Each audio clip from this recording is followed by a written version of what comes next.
Hello friends, हमने lecture third में first part में देखा था hydropic degeneration and hyaline degeneration. तो आज के पार्ट्स में हम म्यूकर्ड चेंज और फैटी चेंज देखने वाले हैं। तो first is the mucoid change. Mucoid change means क्या होता है? The accumulation of the mucus in the cell. Means mucoid means is mucus like. Mucus is the secretory product of mucus gland and its combination of protein complex with the microsaccharides. Mucin is normally produced by epithelial cell of mucous membrane and mucus gland as well as by some connective tissue like the umbilical cord. तो mucus कहाँ बनता है? First is the epithelial cell of mucus membrane. जो epithelial cell of mucus membrane होती है उसमें mucus बनता है. तो और सेकेंड म्यूकस ग्लैंड जो सिक्रेट करती है म्यूकस एंड कनेक्टिव टिश्यू जो अम्बिलिकल कॉर्ड में होते हैं वो म्यूकस सिक्रेट करते हैं. Then by the convention condition connective tissue mucin term is myxoid. Both type of mucin are stained bye एलेसियन blue. तो म्यूकस चेंज में हमें 2 टाइप ऑफ म्यूसिन दिखाई देते हैं. तो कौन से स्टेन से स्टेन होते हैं? ब्लू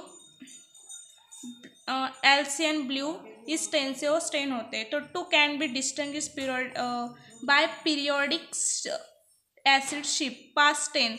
जो स्टेन होता है उसे कहते हैं periodic acid Schiff. The epithelial mucin stain PAS positive. जो हमने जो एपिथेलियल म्यूसिन को जब स्टेन करते हैं तो वो पॉजिटिव आता है. देन कनेक्टिव म्यूसिन को जब हम स्टेन करते हैं वो निगेटिव आता है. देन हम देख रहे हैं म्यूसिन के 2 type. First is epithelial mucin then connective tissue. तो हम फर्स्ट देखते हैं epithelial mucin. Epithelial mucin catarrhal inflammation of mucus membrane. जो हमें कटारल इन्फ्लेमेशन दिखाई देता है किसमें? रिस्पिरेटरी ट्रैक्ट में, एलिमेंट्री ट्रैक्ट में और यूटेरस में.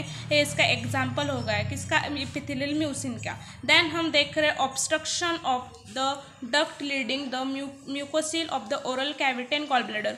गॉल ब्लैडर और ओरल कैविटी के डक्ट में क्या होता है? ऑब्स्ट्रक्शन आ जाता है. ये किसकी वजह से? म्यूसिन की वजह से. Then cystic fibrosis of the pancreas. Pancreas में हमें सिस्टिक फाइब्रोसिस दिखाई देता है. Then mucus secreting tumour ovary stomach and large bowel. इसमें हमें म्यूकस सिक्रेटिंग ट्यूमर दिखाई देते हैं. देन हम देख रहे हैं connective tissue. The first part हमने कवर किया वो था एपिथेलियल म्यूसिन. देन हम देख रहे हैं connective tissue. Few example disturbance of connective tissue. The first is the mucoid और म्यूक्साइड डिजनरेशन इन सम ट्यूमर्स. तो हमें कुछ ट्यूमर्स में म्यूक्साइड और म्यूकॉइड डिजनरेशन दिखाई देता है. जैसे कि मिक्सोमास हो गया, न्यूरोफाइब्रोमास हो गया, फाइब्रोइडिमा हो गया. Then myxomatous change in dermis myxoedema. Dermis में हमें म्यूक्सामेटस चेंज दिखाई देते हैं. Then myxoid change in a synovium ganglion on the wrist. तो myxoid change in a synovium ganglion में हमें दिखाई देता है.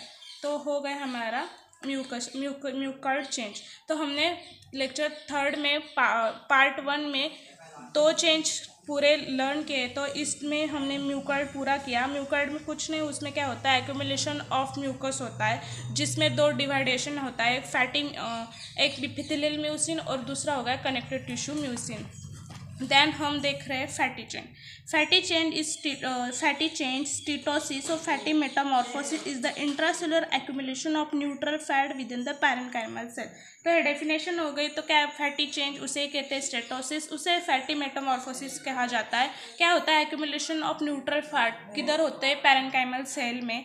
Specially common in the liver. ये बेस्ट एग्जाम्पल जो फैटी चेंज का वो लिवर है. तो ऐसे ही अदर नॉन फैटी टिश्यू जिसमें फैटी चेंज दिखाई देते हैं जैसे कि हार्ट हो गया, skeletal muscle, kidney and other organs. Then हम देखते हैं फैटी चेंज में भी आइदर फैटी डिजनरेशन और फैटी इन्फिल्ट्रेशन.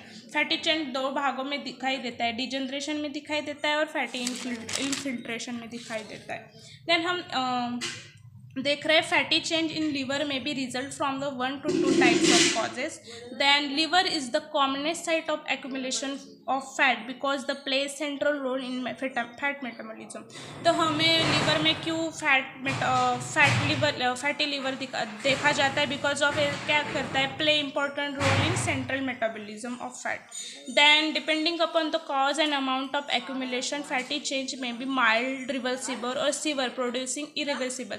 जैसे कि सेकेंड पॉइंट क्या बोल रहा है कि depending upon the amount, means क्या होता है, फैट लीवर में फ्यू अमाउंट में फैट डिपोजिशन हुआ तो वो क्या होता है, मैंने आपको कहा था फर्स्ट लेक्चर में, लीवर से बैक टू नॉर्मल हो सकता है, लीवर अच्छे से क्लियर हो सकता है, बट फैट्स लीवर में ज़्यादा डिपॉजिट हुआ तो सीवर कंडीशन हो जाती है, रिवर्सिबल, मीन्स लीवर अपने बैक टू नॉर्मल हो नहीं सकता और सेल की डेथ होने की बहुत बड़े चांसेस होते हैं। Then fatty change in liver में बी आइदर डिजनरेशन, इन्फिल्ट्रेशन।